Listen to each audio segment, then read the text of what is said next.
Damage ही होगा। ऋषि जी, जी ऋषि जी, आपने सुना कि डैमेज होगा, लेकिन ऐश्वर्या ये कहती हैं कि ये महज ड्रामा है। ऋषि मिश्रा जी, इस पर क्या सोचते हैं? ये ड्रामा है, क्या है, आपको क्या नजर आता है? है बिल्कुल। देखिए बिल्कुल ऐश्वर्या राय के बयान से मैं सहमत हूँ। देखिए चुनाव, बिहार में विधानसभा चुनाव होने को हैं, कुछ महीने बचे हैं चुनाव में। और चुनाव मौसम में इस प्रकार का बयान और इस प्रकार का डेवलपमेंट कहीं न कहीं राजद परिवार और राजद को असहज स्थिति में स्टैंड करती है। देखिए सवाल, सबसे बड़ा सवाल ये है कि तेज प्रताप ने जो पोस्ट शेयर किया कि विगत 12 सालों से उस लड़की अनुष्का यादव से उनका संबंध था। तो सवाल सबसे बड़ा 2018 में फिर आप ऐश्वर्या राय जो दरोगा राय के पोती हैं, मैं उस पर दरोगा आऊंगा राय कि बिहार आपने के किसके मुख्यमंत्री दबाव में जो है वो शादी की थी, लेकिन सहयोगी किरण के पास चलूंगा, क्योंकि जो तलाक का मामला है उसमें एक नया मोड़ आया है। गुजारे भत्ते को लेकर एक एक्सक्लूसिव जानकारी मिली है जो हमारी सहयोगी किरण के पास है। किरण, ओवर टू यू, क्या जानकारी है और क्या कुछ मांगे ऐश्वर्या ने की है?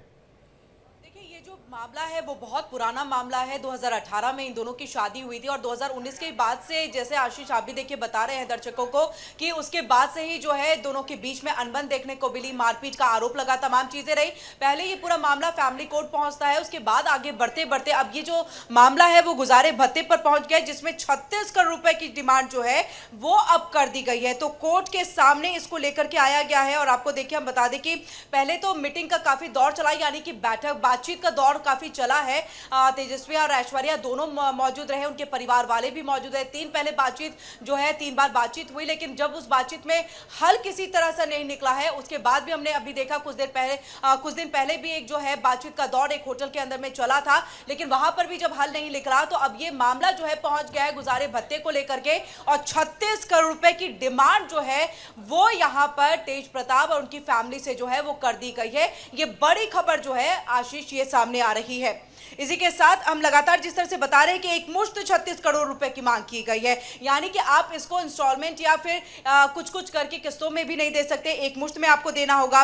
और ये परिवार के बीच में सेटलमेंट के वक्त में ये बातचीत हुई थी और देखिए अब इसको लेकर के जो है ये डिमांड कर दी गई, कोर्ट में ये पूरा मैटर चला गया है। और 8 सप्ताह के बाद, यानी कि अगर हम 8 हफ्ते की बात करें तो अब मामले की जो अगली सुनवाई है वो होनी है और इसी को लेकर के ये पूरे मामले की जो है लेकिन किरण, सवाल ये उठता है कि जो चुनावी हलफनामा तेज प्रताप यादव ने दाखिल किया था, उस चुनावी हलफनामे को मैंने पढ़ा भी है, उसमें उनकी कुल संपत्ति 2 करोड़ बताई गई है।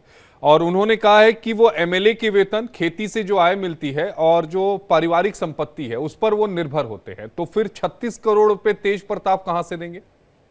बिल्कुल, अब इसी को लेकर के जो है अब कोर्ट में ये पूरा जो मामला है चलेगा। और मुझे लग रहा है कि जो आपने अभी इस बात का जिक्र किया है कि उनका इनकम कितना है, किस हिसाब से वो 36 करोड़ दे सकते हैं, इन सब का जिक्र जो है और अपना पक्ष जो है यहाँ पर तेज प्रताप जो है वो वहां पर रख सकते हैं। और ऐसे में देखना होगा कि कोर्ट इसको लेकर के क्या फैसला सुनाता है, क्योंकि एक मुश्त देखिए मांग यहाँ पर जो है ऐश्वर्या की तरफ से कर दी गई है कि मुझे 36 करोड़ गुजारा भत्ता के लिए चाहिए। तो एक बहुत बड़ा अमाउंट है, एक बहुत ज्यादा जो डिमांड है वो यहाँ पर की गई है। ऐसे में अब आने वाले दिनों में और सब कुछ जो है कोर्ट में जो जिरा होगी दोनों पक्षों की तरफ से, जब अपनी अपनी बातों को यहां पर रखा जाएगा, उस दौरान जो फैसला होगा उस पर हर किसी की निगाहें हैं। किरण, 2019 में एक आदेश था पटना की निचली अदालत का, फैमिली कोर्ट का, जिसमें फैमिली कोर्ट ने 22,000 रुपए प्रति माह तेज प्रताप को ऐश्वर्या को देने के लिए कहा था। इस फैसले के खिलाफ ऐश्वर्या जो है वो हाईकोर्ट चली गई, पटना हाईकोर्ट चली गई। वो मामला अभी भी वहां पर लंबित है। तो 22,000 रुपए पर महीने से और इतने करोड़ में, जिस करोड़ का आप जिक्र कर रही हैं 36 करोड़, तो बड़ी एक लंबी दूरी है मुझे लगता है 22,000 और 36 करोड़ में।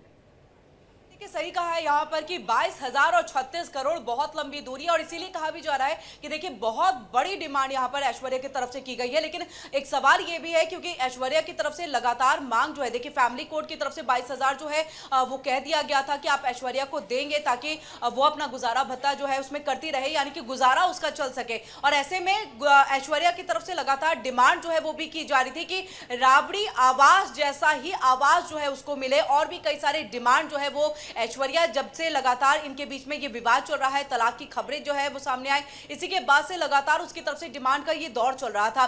तो डिमांड में राबड़ी जैसा आवाज, देखिए उसे 3 रूम का जो एक फ्लैट जो है वो दिया गया था जिसमें वो आई नहीं थी, और उसके बाद उसने एक बार फिर से इस बात को दोहराया। और अब जब ये मामला इतना आगे यानी कि देखिए 2025 पहुंच चुका है, तो ऐसे में ऐश्वर्या और उनकी फैमिली की तरफ से अब इस डिमांड को और ज्यादा आगे बढ़ा दिया गया है, जो अभी मामला फिलहाल जो है वो कोर्ट में है।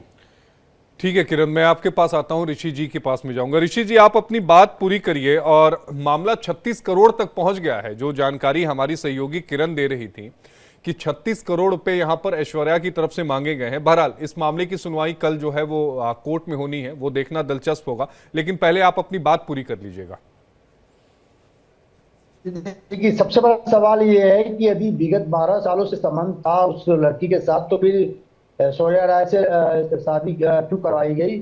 और सबसे महत्वपूर्ण सवाल इसमें यह है कि क्या लालू राबड़ी को इस डेवलपमेंट की जानकारी थी? मैं थोड़ा ब्रीफ कर दूं। दुर्गा प्रसाद राय बिहार के पूर्व मुख्यमंत्री हैं, जिनकी पोती है ऐश्वर्या राय। और छात्र जीवन में, जब लालू यादव छात्र जीवन में थे, तो दुर्गा प्रसाद राय का बड़ा कृपा हुआ करता था लालू यादव पे। आर्थिक मदद भी किया करते थे दुर्गा राय। और उनके पोती के साथ इस प्रकार का व्यवहार करना, इस प्रकार के उस बच्ची के लाइफ से खेलना, ये कहीं भी उचित नहीं है। एक नैरेटिव आगामी चुनाव में विपक्ष इसको करती, इसलिए लालू यादव ने अपने तेज प्रताप को पार्टी और परिवार से अलग कर दिया है। हो सकता है कि चुनाव के बाद फिर से उनको परिवार और पार्टी में वापसी किया जाए, क्योंकि राबड़ी देवी के बहुत दुलारे हैं। 7 बहन के बाद तेज प्रताप का जन्म हुआ था, और बहुत और माता दोनों को बहुत दुलारे हैं। ऋषि जी, एक सवाल ये उठता है, जिस सवाल का जवाब जो है वो जनता भी जानना चाहेगी।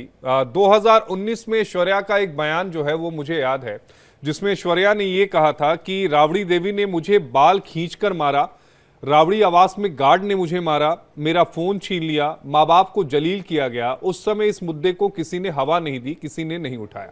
लेकिन सवाल ये उठता है कि आखिर तेज प्रताप यादव ने ऐश्वर्या से शादी क्या किसी दबाव में की थी, या फिर किसी राजनीतिक फायदे के लिए शादी हुई थी?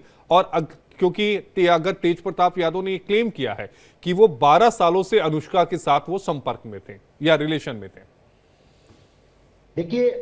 देखिए चर्चा तो ये है कि इन 2 महिलाओं के अलावा एक और महिला है, जिसके कारण ये पोस्ट जो है पब्लिक डोमेन में आया वो है। मालदीव वाली महिला तो नहीं है ना, जो अभी वो मालदीव गए थे?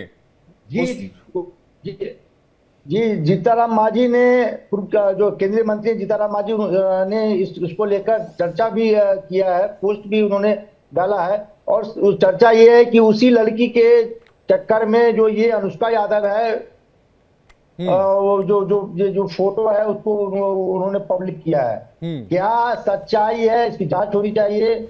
और सवाल ये उठता है कि लालू और राबड़ी को इसका जानकारी था, और जानकारी था तो फिर ऐश्वर्या से शादी क्यों करवाया गया? ये एक बहुत बड़ा सवाल है लालू और राबड़ी के साथ।